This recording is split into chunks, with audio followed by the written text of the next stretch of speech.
Welcome back to The One. The votes are mounting up, but it's not too late to influence the final outcome. Our psychics can't win if you don't vote for them. Right now, we're going to welcome Ezio to the stage for his last chance to do something amazing before voting closes. Please make him welcome.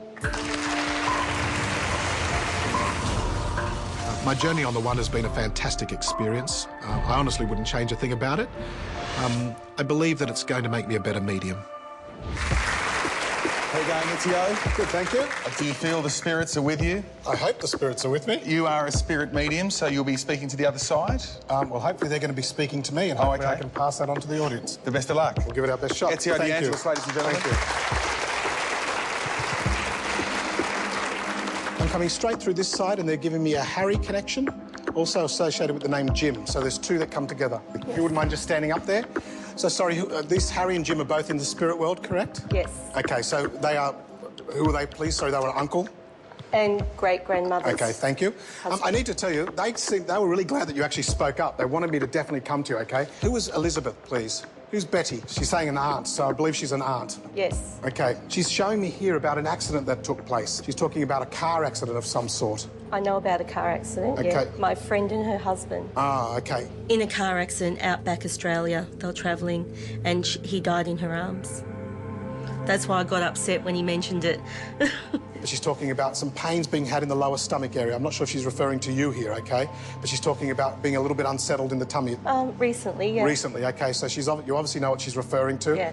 Actually, 2 weeks ago, I had a pelvic ultrasound and I've had a bit of lower stomach pain for ongoing for quite a while. For some reason, she's shown me like something that looks like a piece of jewellery, like a chain of some sort, but she's also shown me a ring in particular, OK? She's saying family heirloom and she's having a bit of a laugh about it. I have received jewellery from my grandmother. I'm actually wearing today my grandmother's wedding ring, engagement ring, and they're the rings I wear the most out of all my jewellery. Somebody's birthday around this time as well, please. Coming up. And they're saying that they're glad that you didn't miss them because they didn't want to miss this opportunity to say happy birthday, OK? She says to me, you're a beautiful girl, she loves you very, very much. She knows that you feel like a lot of them have been lost and you've been a little bit left on your own, if I could say that. But I need to tell you, they seem to be there in great numbers, all those different people that she's referring to. Sure. OK, thank you and God bless. The jewellery and the stomach were very accurate and very personal to me that a lot of people wouldn't know about. The comforting part was when the birthdays were mentioned, because my grandmother and I are only 3 days apart and our birthdays are coming up very soon. Good on you, Ezio. Thank you. Oh, so that went pretty well. You know, it could always go better. I mean, from my mind, you know, like, we strive for absolute clarity and absolute detail, you know, and some days that's more achievable than others, you know. All right, so Richard and Stacey, the judgment really rests with the viewers tonight. You're here for an opinion. What did you think? We'll start with you, Stacey. Yeah, the thing I absolutely love about Ezio is that he's so humble. He's curious, he really aims for that accuracy. And tonight, I thought you got more things right than wrong. How'd you feel, Richard?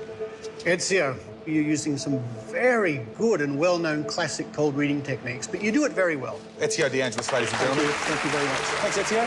Good stuff. All right.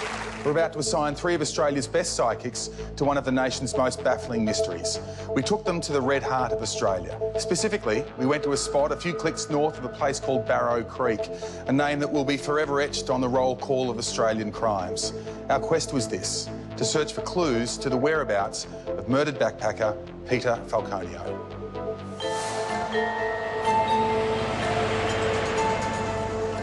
Peter Falconio and Joanne Lees were stopped by a man near Barrow Creek, north of Alice The British tourist Springs. and his girlfriend were driving on the Stewart Highway when they were flagged down by an armed attacker. Joanne Lees survived by fighting off the gunman and fleeing into the bush. She heard shots fired and never saw her boyfriend again. After more than a year without a breakthrough, police now have a suspect. We'll be seeking to take out a warrant for the arrest of this person for the murder of Peter Falconio. Bradley John Murdoch showed no emotion as the guilty verdicts were read for murdering Peter Falconio and abducting and assaulting Joanne Lees. The most important thing to my family now is to find Peter's body. My name is John Dalby. At the time of the murder of Peter Falconio, I was Assistant Commissioner of Crime for the Northern Territory Police.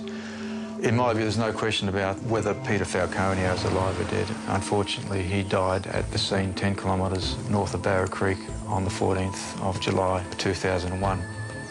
The time of the night of the attack was approximately 8:30 p.m. and the time Murdoch appeared on video at the Shell truck stop in Alice Springs around 12:30 a.m. Certainly, in my view, ample time for dispose of the body. Speculation is that during that missing time, where did he put Peter? And that's what we still wonder ourselves. It's not over. There's no peace of mind until Peter's found. So here's the theory. Peter Falconio was last seen just north of Barrow Creek at around 8:30 p.m. A man believed to be Murdoch is then caught on film in Alice Springs about 4 hours later. Now, Alice Springs is about 3 hours' drive away, so what was Murdoch doing in the missing hour after the disappearance of Peter Falconio? He had no idea where Joanne was or what she was going to do next. Now, it's only a theory, but let's assume the killer would have wanted to dispose of Peter's body as soon as possible. He might have driven off-road, but not too far, to bury or hide his victim and then continue on his way. That would narrow the search area to about 10,000 square kilometres. It still involves huge distances and it would be impossible to search at all, but then, when you're psychic, maybe you don't have to. We're here at the place where Peter Falconio was murdered. We will use all of our psychic power to try to locate his remains. Psychometry to connect with him as we touch the ground where he died. Mediumship as we reach out to him in the place where his spirit is now. Remote viewing as we try to see where his remains may have been hidden. And we will tap into the ancient wisdom of this land to search for answers.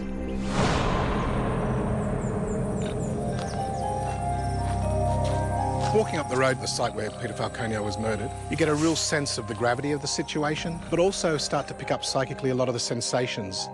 I felt that actually as we were starting to walk up towards the spot was a head wound or a shot to the head. I was happy, but then that bastard took it all away. I don't normally feel such unsettledness, but he wants things fixed up. I just feel very emotional again. He keeps making me want to cry. The more we stood there, it felt like that drew his presence in, and then it felt like a few little things were coming through, you know, some words like, don't mess it up. I feel sick as a dog right now. I've definitely connected to him out here today, definitely. It's just really distressed me. Peter definitely wants to be found. I feel that he's very concerned about his family, his loved ones. He's watched them suffer enough. So our psychics are right there. They've been to the very spot where Peter Falconio disappeared, and as you'd expect, they've had an emotional reaction to it.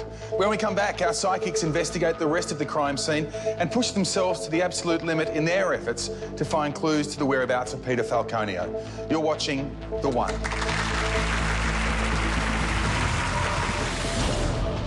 The symbolism I was seeing was exactly what I had seen last night. I feel sick. I'd like to go here. But I was looking for one thing only, and that was going to be my lead clue. Oh, my God, what is that down there?